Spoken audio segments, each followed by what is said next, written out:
ہمارے پاس پیسہ ہے, انویسٹمنٹ کرنا چاہتے ہیں ہم, لیکن ہم ریبٹ فارمنگ ہی کیوں کریں؟ ہم کوئی اور فارمنگ بھی کر سکتے ہیں, ہم فش فارمنگ کر سکتے ہیں, ہم بہت فش کھانے والے لوگ ہیں, ہم بیف مٹن مطلب بھی کھانے والے لوگ ہیں, ہم چکن بھی بہت زیادہ کھاتے ہیں, ہم اس میں پیسہ کیوں نہ انویسٹ کریں؟ ہم خرگوش میں ہی کیوں کریں, ریبٹ فارمنگ میں ہی کیوں انویسٹ کریں ہم پیسہ؟ سب سے پہلی بات تو یہ کہ یہ واحد بزنس ہے. اگر ہم اسمال اور لارج دونوں اسکیل پہ بات کریں تو اسمال اسکیل پہ یہ واحد بزنس ہے جو کم انویسٹمنٹ سے شروع ہو سکتا ہے. جیسے 7 ریبٹس ہیں, ٹوٹل ریبٹس تقریباً 25-30 ہزار روپے کے ریبٹس بن جاتے ہیں. اتنے سے آپ کا سلسلہ شروع ہو جاتا ہے. باقی بزنس کے لیے آپ کو جو سرمایہ چاہیے تو بہت بڑے جو ہے فگر میں ہوتا ہے. جیسے کہ کمرشل فارمنگ کی بات کریں تو کمرشل فارمنگ میں بھی اس کو ایک ایج یہ حاصل ہے کہ ان کے خوراک کا ایک بڑا حصہ ریفیجز ہوتا ہے, سبزہ یا مطلب جو چارہ وغیرہ, ریفیجز و درختوں کے پتے, یہ چیزیں ہوتی ہیں. اور یہ چیزیں اس وقت پاکستان چونکہ ایک ایگریکلچر ملک ہے تو یہ انتہائی سستے داموں یہ چیزیں مل جاتی ہیں, آپ خود بھی گرو کر سکتے ہیں. یعنی میرے نزدیک اکثر میں کسی کو مشورہ بھی یا میں مثال بھی دیتا ہوں کہ یار مٹی کے بعد اگر کوئی زیادہ ڈی ویلیو چیز ہے تو وہ یہ سبزی ہی ہے, کوئی پوچھتا ہی نہیں ہے نا. تو یہ ایک سستی خوراک کھا کے ایک ہائیسٹ پروٹین آپ کو دے دیتا ہے.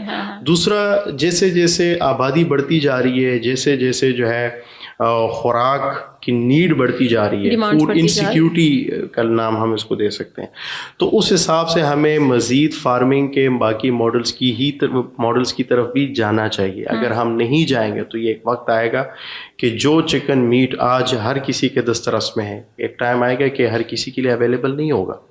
یعنی کہ ظاہر ہے کہ جیسے جیسے تعداد بڑھتی جا رہی ہے, ضرورت بڑھتی جا رہی ہے, تو ہمیں چاہیے کہ ہم ڈفرینٹ ٹائپ آف باقی جو بھی فارمنگ کے ماڈلز ہیں اس کی طرف بھی جائیں. اگر آپ, اور یہ وہ واحد جانور ہے جو بوڑھا انسان ہو, بچہ ہو, عورت ہو, گھر میں کچھ تھوڑے سی جگہ پہ کچھ چند پنجرے رکھ کے آسانی سے جو ہے اس کو ہینڈل کر سکتی ہے. یعنی اس کو رکھنا بڑا آسان ہے, بجائے اس کے کہ اگر آپ کوئی گائے رکھیں, بکری رکھیں تو وہ ایک مطلب زور لگاتی ہے, آپ ادھر زور لگا رہے ہو. تو یہ چھوٹا جانور ہے, پیارا جانور ہے, شور اس کا نہیں ہوتا. اس لحاظ سے یہ بولتا ہے, میں نے اسے کبھی بولتا نہیں دیکھا. نہیں, یہ آواز نہیں لگاتا کبھی بھی, اس کی کوئی آواز نہیں. باڈی سائنس ہوتی ہیں اس کی, جیسے کہ پنجے دھڑپ کر کے جو ہے وہ پنجے مارنا. اس کے علاوہ کان جو ہے جب الرٹ ہوتا ہے ایک دم سے کان کھڑے کر کے ادھر ادھر وہ آبزرو کر رہا ہوتا ہے, اسٹل کھڑا ہو کے آبزرو کر رہا ہوتا ہے. اس کے علاوہ جب سیدھے سیدھا لیٹا ہوتا ہے آرام سے تو ہم کہتے ہیں یار یہ بڑا ریلیکس ہے. ٹھیک ہے, یہ دبک کے بیٹھا ہوتا ہے تو سمجھ جائیں کہ بھائی یہ تھوڑا سا سہما ہوا ہے. شیطان نہیں ہوتا, مطلب شرارتی سے ایسے کرتے ہیں, بہت زیادہ ایکٹیو ہوتا ہے, مطلب ذرا سی کہیں سے سرسراہٹ بھی ہوتی ہے تو فوراً سے ایسے بھاگ جائے گا. کافی ان میں ہوتا ہے, پکڑنا مشکل ہوتا ہے, آپس میں لڑائیاں بھی کرتے ہیں, وہ شرارتیں کر رہے ہوتے ہیں. اچھا, آپ نے کہا کہ گھر میں جو ہے وہ کم سے کم 20 سے 25 ہزار میں ہم فارمنگ اسٹارٹ کر سکتے ہیں. کمرشلی ہم کتنا کم سے کم کر سکتے ہیں؟ مجھے بتائیں کہ کتنے عرصے بعد ہم اپنے فائنینشیل گولز جو ہیں اچیو کر سکتے ہیں.